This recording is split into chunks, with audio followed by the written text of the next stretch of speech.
welcome everybody to Coffee Connection Live. We're so happy you're here today, and we're so excited to be having coffee virtually with Lindsay Hafner. She is a military spouse, and she is going to be joining us on video any minute now. Here she comes. Hey, Lindsay. How are you doing?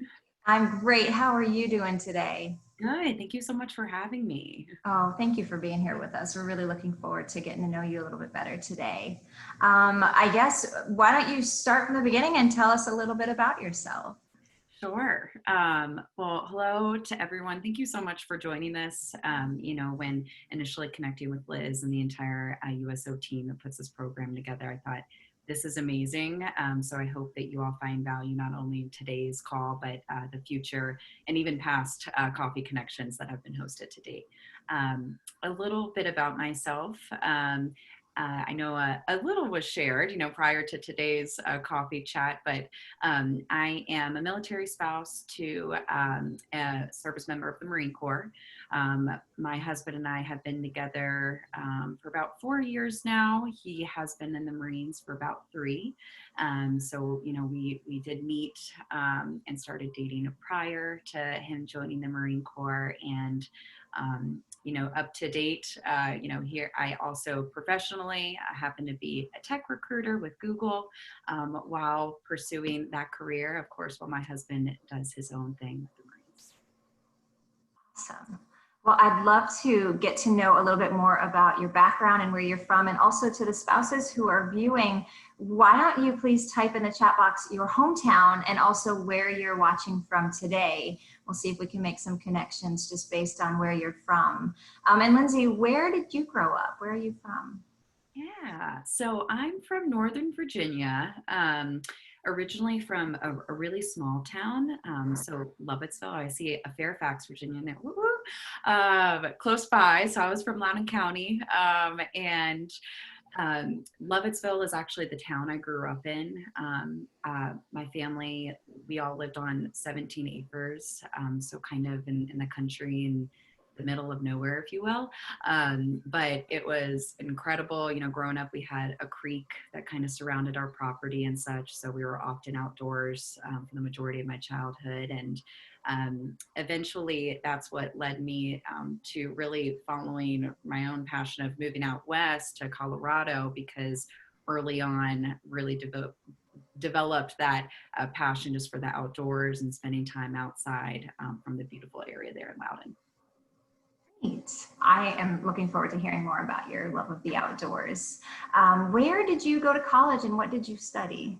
Yeah, so I went to a small college in Virginia, Radford University in Southern Virginia. It's about 20 minutes from Virginia Tech. So since Radford didn't have a football team, we just ventured on over to the Hokies at Tech. But in college, I pursued a bachelor's degree within psychology. And so, when going to college, it was really my dream at the time to become a psychologist. And then, I think that something happened that happens to a lot of folks, where I realized that maybe that's not really the path I want to continue pursuing. And so I'm sure we'll talk a little later on, ended up recruiting. So not necessarily directly correlated with my job I have today, but that was at least what had, been pursued early on. So in our prep call, it's a little behind the scenes info to people who are watching. Lindsay and I got to know each other a couple of weeks ago over a little prep call. You had mentioned that LinkedIn played a bit of a role in you finding your current job with Google. Can you tell everybody a little bit more about that? Yeah, definitely. So when I was initially, I get the question a lot, like, how did you join Google? I definitely thought that they had made a mistake when I received an email from Google for the first time. So I'll never forget, I wasn't looking for a job or anything like that. And it was a recruiter that had contacted me via LinkedIn.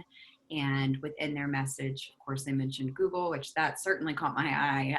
But they had also mentioned Boulder, Colorado. And at the time, and leading up into that point, I had family out west. And I had told my now husband, ever since we began dating, that eventually I was going to move out west. That was really the end goal. And so when they noted Boulder in that initial message, I mean, as if Google, to me wasn't enough. Boulder was like the cherry on top. I was like, oh my gosh, this is how we can actually make that dream come true. But, again, going back to really feeling like, oh, did they message the wrong person? Am I really reading this correctly? That was essentially how I was contacted to even begin with for the opportunity with them. That's such a good story. I love that. So the spouses who are joining us, if you want, go ahead and type your LinkedIn link to your profile in the chat box, and then maybe you all can find each other afterward, and maybe we can establish some new networks just by way of this webinar right now. So go ahead and drop those throughout the webinar today. Go ahead and put those in there. All right, Lindsay, so you're in Boulder, you're working for Google. You said your husband's in the Marine Corps. And there's not a whole lot of Marine Corps action in Boulder. So tell us more about, first of all, how did you and your husband meet? And a little bit more about what he's doing now. Yeah, definitely. So you're absolutely right, Liz. There's not a whole lot of Marine Corps activity here in Boulder. I think that, Colorado in itself, Colorado Springs, of course, is an area where there are different branches and such, but not the Marines, unfortunately. So kind of taking a few steps back where my husband and I first met, ironically, we both went to Radford University, but we never knew each other. And that's kind of surprising to folks because Radford has about, at least when we attended, around 9,000 attendees there. And we were both in Greek life. And so Greek life was a really tight-knit community within Radford. And so to not know one another was kind of odd. And so then post-college, there was a friend of ours whom he would DJ all of the different events that we had, all throughout our college career. And I had known him early on since freshman year. And he was doing his debut in the Arlington and DC area. And so because of the tight-knit community from college, everybody was going out to support him. And so it was that night that I ended up meeting Charlie, my now husband, just through friends. He happened to be there as well, and also knew the individual that was, having his premiere for the DJing. And fun fact, that same individual ended up DJing the music for our wedding. So we tied it all together there at the end, but that is initially how we met. And at that time, Charlie was not in the Marines. He also had, a corporate job. We were both doing our own thing. He was in marketing and sales, and I was also within the recruiting space at that time. But it was within the first couple of months that we met where, he continually reached out to me and whatnot. And one thing led to another. We went on a few dates and it never really turned back from there. But he did give me the heads up pretty early on that, hey, eventually I'm going to go active duty. And up until that point, I really didn't have a whole lot of context into what the military life may be like, what that would all entail. And I think for that reason, I said, oh, okay, sure. It wasn't it wasn't even, I didn't give it two thoughts. And so it really ultimately wasn't even until we were together for 6 months. And at that point we'd fallen in love, and it really became realistic and reality for us that he was beginning to talk to recruiters. And that's when that doubt set in a little bit, about, okay, do I really want to do this? Do I really want to be a military spouse? And I began having a lot of thoughts around, I don't know about that lifestyle. I don't know about putting things on hold that in dreams that I have and things I want to pursue, because again, I didn't have a whole lot of context. And so I had these own, predetermined stereotypes in my own mind about what being a military spouse may entail. And I was like, I'm not so sure about that. So from the beginning, when he did join, given he wasn't initially in when we met, that was definitely a little bit of a roadblock that we certainly had to talk through and kind of overcome on whether or not it was going to work for us. So where is he stationed now? So now he is stationed in Kaneohe Bay in Hawaii, so on Oahu Island. And you know, when we finally made the decision that he would be joining, it was once, you know, we were both on board. We're like, all right, we're going to do it. I see, oh, good, another one, a military spouse just leaving Oahu, so beautiful. You know, at the time we were thinking, okay, the likelihood is that he'll be stationed in Camp Lejeune because, again, didn't know a whole lot, right? Thought, oh, it only makes sense. They're not going to want to spend all that money flying him out to Oahu. They'll probably just station him down in Camp Lejeune. And we were very wrong. Yes. And I'll never forget that call. I think it was, you know, at the end of boot camp there when he had gotten his duty station, and he told me where it was, and our worlds were forever changed because at that time there were no plans of moving out to Colorado. And I had a great job at that point in time as well there in Virginia. And so all we really knew is that we were going to be 6 hours apart. And that in itself was pretty tough. So the word that keeps coming to mind is geo-bacheloring. I know I've heard my Army husband throw that term around, geo-bacheloring being where your spouse is somewhere different from you for, you know, not just a TDY, but for the duration of the duty assignment, right? So how do your non-military friends react when you tell them like, oh yeah, I'm married and my husband's in Hawaii and I'm in Colorado? Like, is that something that comes up? Yeah, absolutely. I think that, you know, for those friends I'd had for years, right, but they were able to at least follow our relationship. And so it wasn't as big of a question for them. It was much more so, very thankfully, you know, how can we support her?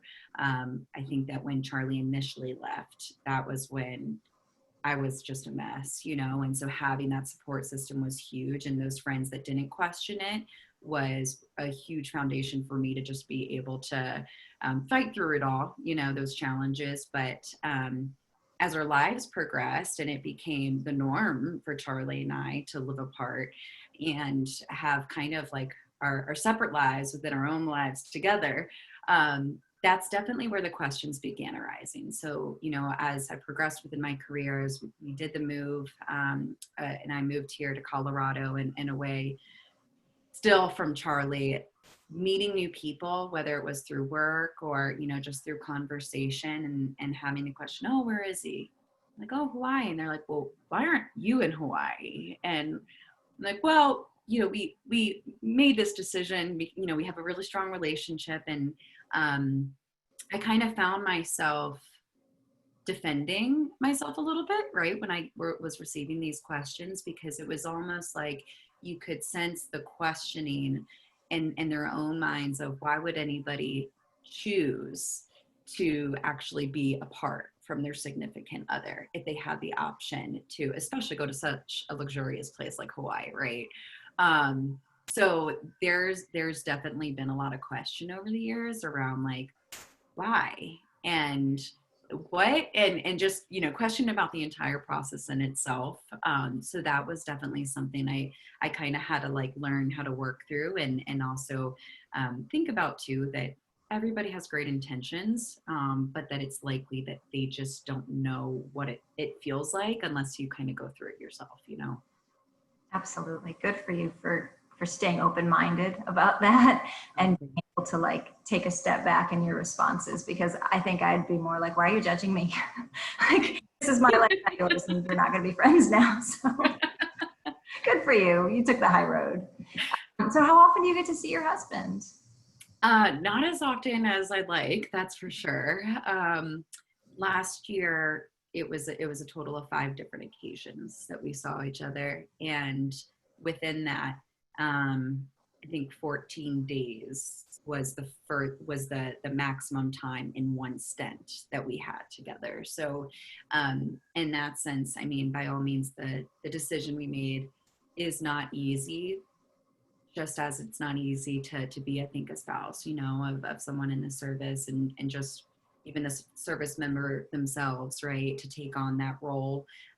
So many challenges come up no matter what, such as how often we see each other. But that's certainly a big one that becoming accustomed to over time takes some time to getting used to. So is this something you foresee doing for the full 20 years, or is he going to serve a shorter time?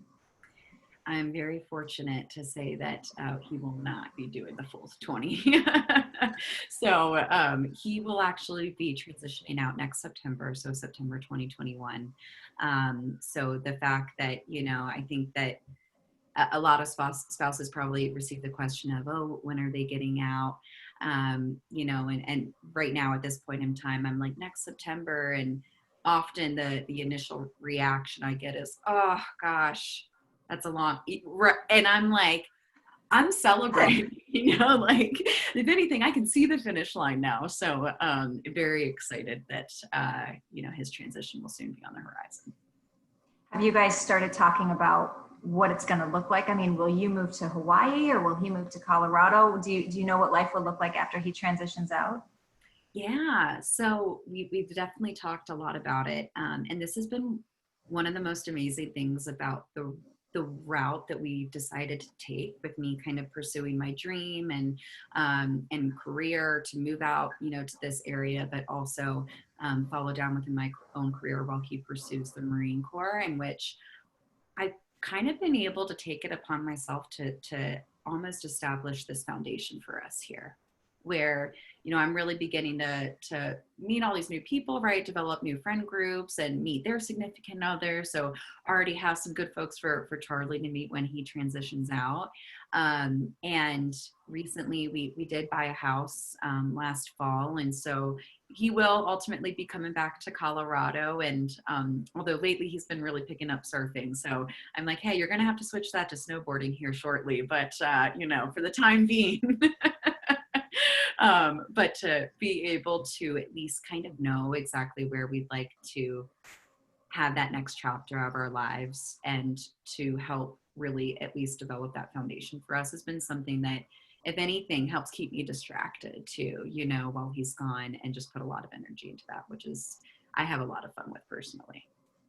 Good. So how do you fill your time? I mean, obviously, you're not going to sit around and be sad. You work full time. What else do you like to do in your spare time? That is probably one of the things that I love about this area the most, is there are so many great distractions for when you're not with your military spouse. So, currently through my free time, depending on the season, it's filled with a variety of things, in the summer. The great thing about Colorado is there are so many incredible hikes that you can do within just a 1 to 2 hour radius from where we live. So I'm often found with our golden retriever, heading to the mountains, either by myself or with friends, or, even my sister lives out this way now. So that is amazing in itself. It's such an awesome mechanism to really clear my mind, my own, thoughts kind of running through. It's hard to be stressed after doing a 10-mile hike, right? And 12,000 foot altitude. But then in addition to that, in the winter time, often found snowboarding. So as I'm sure many of us know, that one of the perks of being a military spouse is those discounts. And so very fortunate that some of the resorts within the area are actually veteran owned, and so really support our military community. And so being able to take advantage of that has been amazing. That is awesome. I did not realize that there was such a big veteran-owned business community out there. That's fantastic. I've never been to Colorado personally. And so you say hiking, and I'm like, I hike on the beach as I sit. I would love to go to Colorado. When we lived in Germany, I was always mesmerized by the mountains. And I just feel like the mountains are so inviting and such a huge thing of beauty. I feel like I would be right there with you and your golden retriever. That sounds so nice. The beauty of the mountains here. I mean, it's funny that you brought up Germany, because every time I go to a mountaintop out here, I'm like, this I was like, this looks like what I would picture Ireland to look like, right? Like the vibrant colors, and then depending on what mountaintop you're going to, it could be completely snowy too. So I'm like, it feels like now we're in Iceland. Like, so these different, it's amazing because within this one space, you get to experience all of these different types of sceneries that you would think that it requires traveling the world, to kind of see. But fortunately, it's almost in our backyard. Yeah, that's fantastic. I know, I want to go now, like summer trip. I want to take a minute and pause and check in with Danielle. Danielle, do we have anything going on in the chat box? We're all chatting about where we love to go hiking, so we're right there with you, Lindsay. But no questions in the Q&A yet, so I'll just remind everyone, if there are any questions coming to mind you have for Lindsay, please throw them in there and I'll keep an eye out. All right, thank you, Danielle. Lindsay, I have to ask about the color on the walls behind you, because when we spoke a couple weeks ago, the first thing I said was, oh my gosh, I love that blue color on your walls. So you mentioned that you had recently bought a house, and it's going to be a house where your husband moves into when he's done with the Marines. So tell us more about what it's been like to get your house settled. I mean, all the rental homes we've ever had, every wall is white. Like to get settled in a house, and what are some of the fun things that you've gotten to do around the house? Yeah, gosh, folks may experience this too when our significant others deploy. That time on your hands to devote to projects is unlike any other, and I have taken full advantage of it. I think actually it may result in, like, eventually when my husband transitions out, he may wonder how I'm so handy because I've had to just, learn how to be, as which, again, I'm sure many folks kind of experience. Painting has certainly been something I've kind of picked up since moving into this new home. The color schemes they had previously were a bit questionable. So that's been fun to an extent. But also some of the other things right now that I'm really focused on is really just making our rooms like spaces where we can find just comfort and feeling really relaxed and loving the space that we're living in, especially because of everything else that our world is currently facing. I've really found that, like, where we live, to be able to come home to this is something that I really personally value. And so right now, our backyard covered patio is the primary thing I'm focused on for the current moment. So we're expecting some privacy shades to come in, and trying to figure out, what kind of patio set do we want to invest in to make this a really nice spot for the summertime. So really just, Pinteresting a lot, and then bringing those ideas to life is kind of what the current focus has been. That sounds fantastic. I want to get lost in Pinterest and plan things for home. Do you find yourself on HGTV like, okay, I like that and I don't like that, or do you stick more to Pinterest? I stick a little bit more to Pinterest. I probably should watch some HGTV more as well, though, because I will tell you that I do not have a knack for interior designing. So I definitely rely on friends for the ideas. And fortunately, they're brutally honest when it's a terrible one. So that's good. That's a good note to take, though, Liz, to begin referring to that. Very good friends to tell you when something doesn't work. All right, a question that I have to ask, because I feel like I ask silly questions like this. Do you have any fun wildlife encounter stories from living in Colorado? I mean, have you ever encountered bears or coyotes or anything like that? Yeah, so great question. The wildlife here is amazing. I've been so fortunate for the wildlife I have seen to date. So I have encountered moose. I've heard of elk, coyotes. When we rented, there were a herd of coyotes just like in the backyard, which is pretty a little bit terrifying. But through all these encounters, I would say that the coolest one was probably the elk herd. So a fun fact is, when my husband deployed last, it was the first deployment, and I was like, I'm going to be a mess. So despite the fact that we live apart, deployment still is very real. And I think that the challenges that come with it, like time zones, those are very much so still there, right? And the lack of communication as much as you'd like. And so with that, I wanted to ensure that I had an out that I could really turn to that was going to help time pass. And so photography is a huge passion of mine. And so I was like, you know what?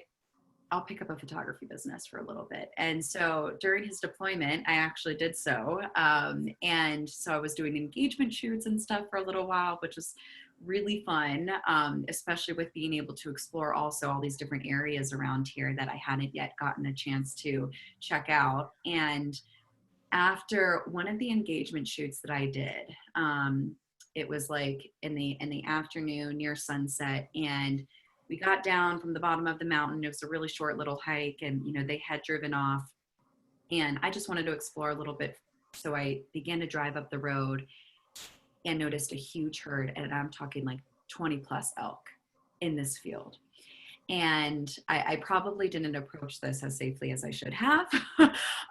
But for me, it was like, how do I get the photo? How am I going to get the best shot here? And so I parked on the side of the road, and I just got out of my car with my camera. And I mean, Liz, it was like, I was no further than 6 feet away from these elk. Oh my gosh. And it was insane. And the photos that I got were incredible. And just, I mean, I'm like looking around, I wanted to tell someone in that moment, like, does someone see this? What's happening right now? But no one was around me. Fortunately, I found out later on that you need to be really careful, especially during mating season, because they may become aggressive. And so thankfully, nothing horrible happened in that instance. But that was hands down one of the coolest experiences, just to have them surrounding me in the wild, That's really neat. Were they calm? Did you feel like a calming vibe coming from them? I mean, if you were that close with a camera, you had to have, right? Yeah. When it was pretty freaky when they'd like look me right in the eye. So in those moments, it was like, it was an eerie calm, right? But no, they were just eating and grazing through the grass, and it was remarkable, but slightly eerie at the same time, just because of how quiet and how calm they were with passing by me. But yeah, definitely a moment to remember, to say the very least. Well, I hope you got some good pictures that are like framed, so you can always have that to remember. Absolutely. Very cool. All right, I want to switch gears and talk a little bit more about your career. You have been a recruiter for Google and for other corporations as well. What's the best tip that you can give to military spouses or anyone who's seeking an employment opportunity? Yeah. I don't think I would have gotten to where I am today if I didn't take advantage of networking and making those connections, and really ensuring that I had a lot of intent with every conversation and every person that I would meet throughout the years. My last job, so prior to Google, I actually ended up there because of the relationship I had built with a client that I had supported within that organization prior to joining. And so it was through my relationship with them where I had reached out on LinkedIn and was like, hey, I'm looking for something new. Do you know of anything? And he had a great experience with me supporting him as a recruiter. And it was that went a long way and enabled me to get that job, which taught me a lot of what I know. But had I not really put my all into not only developing that relationship, but fostering my network and taking advantage of it, I would say that if anything is my biggest tip that I give friends all the time too. Like, you never know, what could come of that relationship that you've built, and where that can take you, or how you may be able to help them, and how that can potentially come full cycle as well. So biggest tip by far is really just taking advantage of your network. And asking around too, right? Like asking around friends if they happen to know anyone. You never know either who may know that person that's going to be that connection to that next job that you may love. So it really is true when they say it's not always what you know, but who you know, right? I would definitely say so. That what you know sometimes helps, right? Yes. But yes, yeah, that networking piece is so huge, especially for a community like this, like military spouses, especially for those. I can only imagine. I haven't had a PCS myself, right? But being able to build your network and kind of needing to develop those skills to do so because of those situations you're faced with, I have no doubt that we are more equipped more than anyone else to really take advantage of that because we've kind of been forced to over the years. Very cool. What would you say is a go-to interview question that you ask people, and what type of response are you looking for? Yeah, another great question. So, something that I always ask folks, because as a recruiter, it's so important for me to know how I can best help the candidates that I'm working with, is what do you really want to be doing? And what is it that you're looking for in that next job? If someone is to respond with, I don't know, I've been thinking about that, it makes it really difficult for me to try to identify the job that's going to best correlate with their skills and their interests, especially because what we've done historically in the past is not always representative of what we'd like to be doing moving forward. And so that's why I really value that question, is because I want to ensure that I myself am not creating a stereotype that, oh, you're a good fit for this role just because you've done it previously, right? And so I think that when anyone, takes on that job search and is looking for that next opportunity, really thinking through the top 3 most important things to you in that next job, that's going to, one, give yourself a little bit of a more streamlined focus as far as what you're searching for, right? Because you're then setting those expectations, and that will help kind of narrow down which opportunities may or may not make sense for you. But at the same time too, it's going to give those recruiters or hiring managers that you come in contact with that understanding of whether or not you could be a great fit, right, for that role. They're looking for folks oftentimes who are going to be really passionate about the types of work that you'll be doing. And so really knowing what it is that you'd like to get out of that next job, or what you really value in that next job, that's really crucial. Just because at the end of the day, if you don't know yourself, it's likely going to be a little bit more difficult for those folks to be able to help you. So I'm curious, have you ever been in the middle of an interview with someone for job A, and the more you talk to them, you think, this person might actually be better for this other opening we have? Has that ever happened? Oh yeah, it happens more than you think. And so that's what, I've actually run into it before where I saw someone maybe applied to one role and, not a good fit for that role, but they could be a great fit for another. And it was because maybe they didn't have a clear understanding of the job description, or maybe they thought the initial role they applied to was going to help them get their foot in the door, but not necessarily what they wanted to be doing. In which case, I really try to combine the two. How do we find the perfect fit that combines, yes, what you've had experience with previously, but also what you'd really like to continue devoting to moving forward? Of course, some of the areas we have to give a little bit, right? I think that especially if you're making a career switch, it's not always going to be something that you may be able to dive into right away. But that's where too, at least having a little bit of an open mindset is awesome, because you never know either, for the individual that may be working directly for that organization, that information and insight that they may have that you may not know just from being externally facing to that company. So that's where just asking those good questions too, coming to those conversations with questions around the position in itself or the organization that are questions that will directly align with those goals, right? And those top 3 things that you're really looking for, that can kind of help you see as well, and help with directing, it could be something I'd be interested, right? If it happens to align with those aspects you were looking for. That's super cool. And again, a reminder to everyone in the chat box to make sure you're sharing your LinkedIn profiles so that we can network throughout this. Lindsay, I feel like you're giving such good advice here. There are so many questions. One of the questions that our team wanted to ask you as we were sort of putting this all together was, is the STAR method still a thing in today's interview process? STAR standing for situation, task, action, and result. I love the STAR method. Now, granted, please take this with a grain of salt because I'm sure everyone has their own perspectives here. Although I've never heard anything negatively spoken regarding the STAR method. And I think that the reason behind that is because what it allows you to do is break down your experience in a manner that forces you to kind of take a step back and thinking about it from a perspective to speak to someone of your experience who may have no idea of what you've done previously.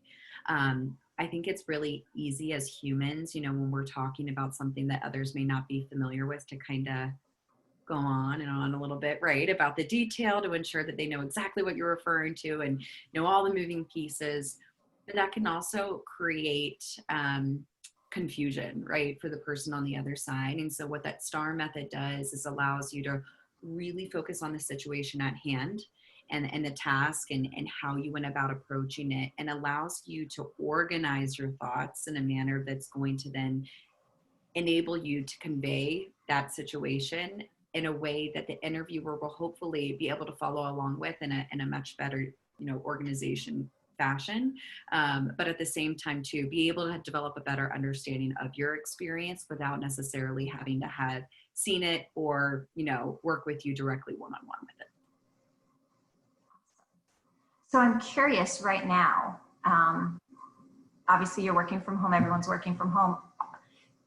The pandemic notwithstanding, do you do most of your interviews in person or do you do some of them virtually? And what's it like to do an interview virtually? I mean, can you really get a feel for somebody? Yeah, I love that question because I think that with everything going on, there are so many layers, right, to what our community is being faced with right now. And so for me personally, as a recruiter, I take all my calls over the phone. And it's really when it comes to on-site interviews that folks now have to have those conducted virtually. And when Google, for instance, moved to this, I was really trying to put myself in the seat of our candidates and what that may be like, right? Because your experience is completely changing from where at one point you may have been coming to Google's campus to see it, in person, or whatever company that may be, right? I think it adds to your perspective on that company from even just what, your first step, right, onto the company's landscape. But with that, having these interviews conducted virtually now, I'm so thankful for technology because of things like this, right? Like, even though it's not ideal, and I'd love to meet you face to face, Liz, in person, at the same time, it still enables us to get a sense of each other's body language and see each other face to face. And if I may be giving a little bit more additional thought to something, you can still pick up on like those social cues, versus if it was just over the phone, you may not be able to so as well, right? But those are the components that are very similar to if it was in person. And so with that, I think that the most important thing when conducting interviews virtually is just really being in a comfortable place to have those calls conducted. Because if you can't get in a great headspace, that's really going to be a game changer. So enabling that, and I think that that's what we try to set up for folks when they come on site in person, right, is enabling a space that makes it comfortable to really show their best self. Since we can't necessarily create that environment for you, taking it upon yourself to just put yourself in a position where you're comfortable in the area that you're in, hopefully wearing some clothes you're feeling great about, right? And all in all, maybe whether it's coffee or thinking through things like, I know, having water on hand, right, if I get nervous, thinking through those different environmental factors that make a difference to you when it comes to the performance of how you may even be able to answer questions is huge. So there is a little bit of your psychology degree, actually, a little bit, because what you're saying is all very psychological. So to the parents out there who say you'll never use that psychology degree, I feel like it actually does come into play because there's so much of the psyche that comes into play with interviews, right? Yeah, I like to try to put that twist on it, Liz, because I'm like, gosh, you know, these loans, these student loans, I didn't have them for nothing. So I try to have fun with it. I mean, that's the thing about recruiting and people operations and HR, you know, is where you're interacting with humans on a daily basis. And so you really always have to think about different perspectives and personas, and understand also that everybody has a different approach and how they best position themselves to be successful. You know, I'm a very straightforward and get the task done kind of individual, where I know that others could be much more analytical, or, you know, it could be a variety of places where folks come from in terms of how they approach their work. And so that certainly is where the psychology plays a bit of a factor, to be able to really, again, take that step back so that I'm not developing that tunnel vision of just how my approach may be best for everyone, right? Because we know that's likely not the case. Very refreshing to hear that from a recruiter. I see that we've got some questions in the Q&A box, and I want to be mindful of our time. So Danielle, do we have some questions for Lindsay? Yes, indeed. I'm happy to share you actually organically in this wonderful conversation have answered a couple that did come through. So that's great. We're all in the same mindset right now. So in this vein of, employment and building your career, we have a question about skills. Do you have any recommendations for which skills are best to make sure I have in my toolbox to make myself marketable as I enter the workforce? That is a really great question. When it comes to skills that are really going to be applicable for the job that you're looking for, the first thing that I would do is going back to, talking about really identifying those most important things to you in that next job. That's slowly then going to play a direct factor into the types of jobs that you're looking for. And at the end of the day, those skills to have in your toolbox, those are going to vary, right? Depending on the type of position that you're being considered for. So the one big thing that I would, always suggest is initially gaining a sense of what types of responsibilities that you'd like to really devote your career to next. Once really narrowing that down, from there, as you're, and you could even do that by looking through various jobs. I know I've personally done it where I'm like, oh, I think that this would be a great idea. And then I read through what it may entail, and I'm like, oh, I may want to think again. So just by, kind of doing almost like a window shopping job search can help with really narrow that down for you. And then from there, start looking at the minimum requirements within those roles. I know that historically, from just being a recruiter, the minimum qualifications truly are the minimum. So, when it comes to applying to the job, I think it can be very easy to see those and think, oh, well, I could stretch this to be the minimum. But thinking of it from the perspective that the company is going to be reviewing your resume and trying to move forward with the most qualified candidates, that's where to really set yourself apart, meeting not only the minimum, but ideally having the preferred is ideal. And so if you begin reviewing, those jobs and begin developing a sense of what types of jobs you'd like to go for, looking at those qualifications is really going to set that foundation of, okay, what do I need to do, right? To ensure I have those tools in my toolbox. But in general, outside of maybe more of those niche skills, depending on the specific types of roles, I think that there are definitely a lot of other types of attributes that all companies value. Things like, how do you appreciate diversity, right? That's a huge component within every organization's culture. And so really valuing that is huge. How you partner with one another, right? And build one another up. So how you lead within the workspace, whether that's in a leadership role or leading without authority. That really speaks to how you're going to be just in terms of helping that organization move things forward. So having and being able to showcase that experience is huge. And then, lastly, I think that within this day and age, with technology being such a big component of everything that we do, we're seeing it firsthand, but especially with the current state of the world, having more experience within different technology products, and not always products, but even just tools. So things like, I'll do a little plug here, Google Docs, right? Or Google Slides, being able to actually learn how to leverage those different moving components so that when you do get that next job, you're able to leverage your skills already and knowing, oh, this is how I would put a presentation together, right? Or this is how I would then add someone else into this slide deck so that they can also contribute their thoughts, and how can we review this together. Those types of skills as well are often valued in any type of job. Again, just because I know technology is booming these days, to say the very least.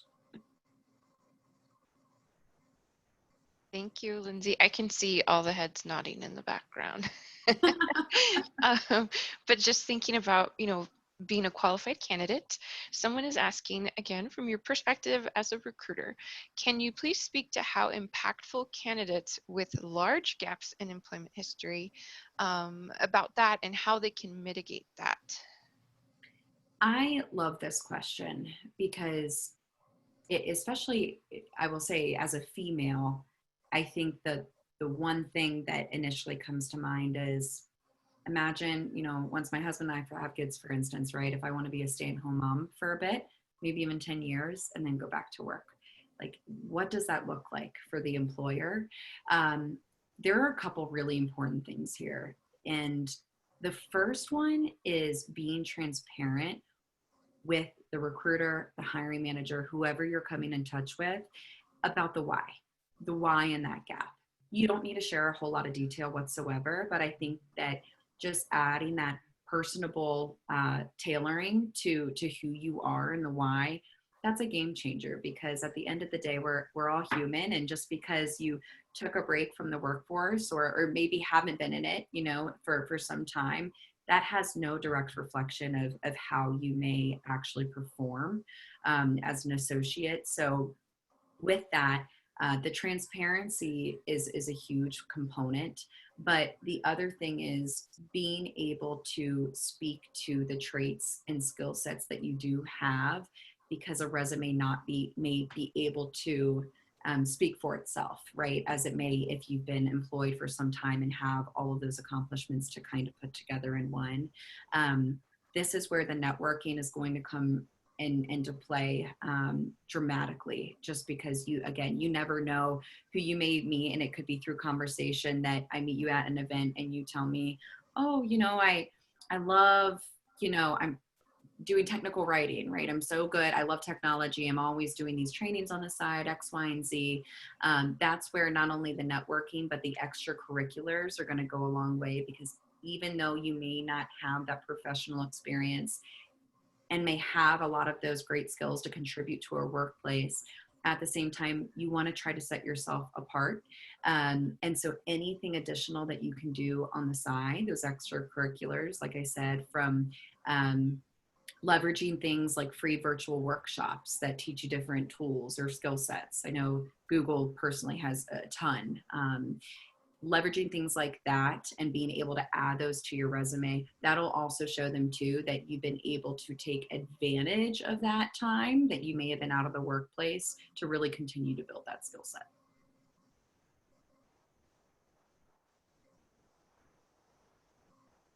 Thank you, Lindsay. So helpful. I know I'm jotting down notes. Likely others are as well. So still in the realm of employment, but moving a little bit out of those specifics of job searching. Just curious to hear a little bit of what's it like to work for Google. Oh, that's one I get a lot. You'd be surprised. I can imagine everyone probably thinks of the intern movie or internship or sorry, I'll let you answer. No, you hit the nail on the head there, Danielle. Yes, many people ask if it's like the internship. It does have a lot of similar components to the internship, I will have to say. Working with Google is quite unlike anything that I personally imagined. primarily when it comes to the scale of the projects that we tackle here. So basically everything that we do at Google is done at a much larger scale than I think a lot of companies have to tackle. And so when it comes to, wanting to make any kind of progression, if you identify something that's wrong, right, and you want to fix it, oftentimes that problem or inefficiency, not always a problem, but it may be tied to so many different teams and products and whatnot throughout the organization. And so naturally, when it comes to how you're really growing as a professional, it almost enhances that growth and multiplies it because of the fact that these problems that you're tackling are so much more complex than I think what you see at a lot of smaller organizations, just naturally because there aren't as many moving components. It's not maybe as large of an organization, but also because in general, Google always tries to really approach things in a way of like, how can we just challenge the status quo, right? So how can we improve things today in a better way than they were done yesterday? And so I think that, again, that challenging the status quo also plays a role in that growth just as an individual and a professional within your career, because you really have to think outside the box in a way that, again, you may not have done so previously. But outside of the different movings of the actual career component, all those nice to haves that maybe, kind of glorified and it being such a great place to work, they really are amazing. I will say that when we were in the office, it was such an incredible location to work within, and all of our locations, just because the organization does a really great job with ensuring that folks don't have to give extra attention and time to think about like, how am I going to ensure that my pup is taken care of today? Oh, we'll fix that by bringing your dogs to the workplace, right? Or if you, have maybe didn't get a great night's sleep before, have had a lot going on during the day and you just need a break, nap rooms are real. And so we do have a lot of this nice to haves throughout the company that are quite mind-blowing and are extremely beneficial and just really speak to like the organization's philosophy as a whole and how to support its associates. And that's hands down something that I am grateful for every day. That's for sure. I think you got everyone's attention. Not that you didn't already have it, but nap rooms was like, yes, where do we get one? Well, now everyone has one, right? With the working from home. So we'll see how long those stay around. That's true. But thank you for that, Lindsay. Appreciate you sharing a little bit about that. We do have just one question left, so I'll throw that one your way. This is not really about employment, but just going back to your story early on, being in Colorado. So as military spouses, we often rely on our service members to be there to bring us to the, the various military social events, etc. So your experience was different. So they are just curious about any ways that you found were good ways to meet friends and make new friends. This one, I love this question. Thank you for whomever asked this, because this is definitely something I was really nervous about when moving out this way. So when I moved to Colorado, I knew one person in the area. And so to do that move alone, so literally sold our house on my own, did the cross-country drive with my pup and our cat alone, since my husband was in Kaneohe Bay. There was a lot of components to it that was definitely like, holy cow, like, how am I going to do this without someone else by my side to help me through these things? One of the biggest areas that has enabled me to really build that network has been my job.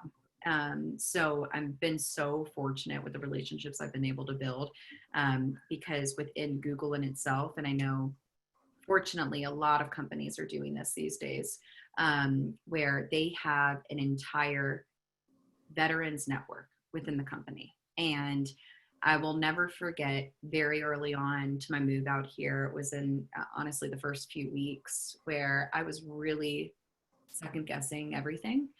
And within that, I was like, I went to my roots. I went to what I know. And I was like, the one thing I am comfortable is connecting with other folks within the veteran community. And so I sent an email out to our entire VetNet community at Google. And it was just about, wanting to meet other people and a little bit about my story. And I received like 30 emails directly to me about people offering to connect, whether it was in person for a coffee or, hey, I don't actually work at that Boulder office, but I actually have friends local in the area and other military spouses. Like, I'd be happy to connect you.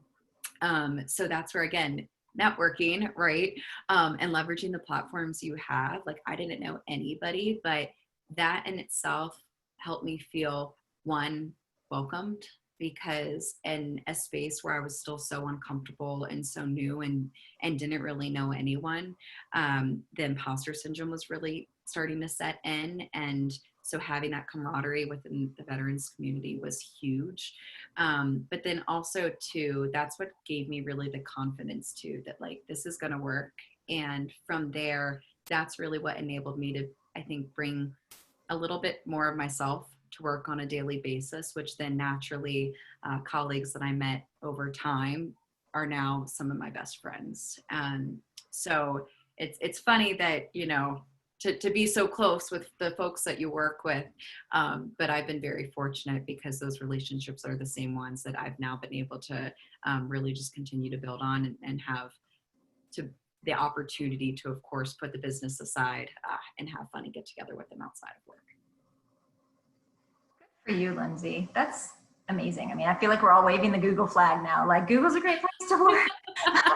And just do what Lindsay did. And I think it's so cool that they have a VetNet. I think that a lot of big corporations should have something like that, because just to what you said, you're so much more comfortable connecting with those in a familiar space. Yeah. You know that lots of veterans and military spouses, whether current or former, would feel much more comfortable knowing that they're reaching out to a known group. That's super cool. I feel like we all need to get on that.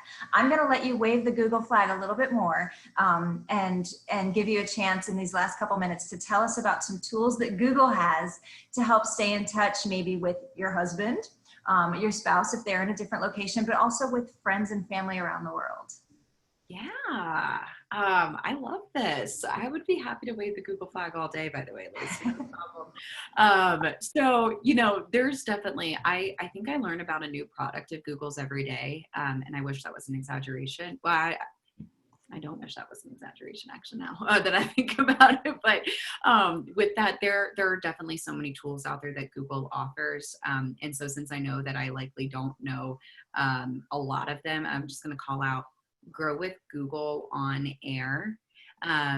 If you guys want to check that out, that in itself has all of these new virtual free workshops that folks can sign up for to learn how to take advantage of the different free tools that we have.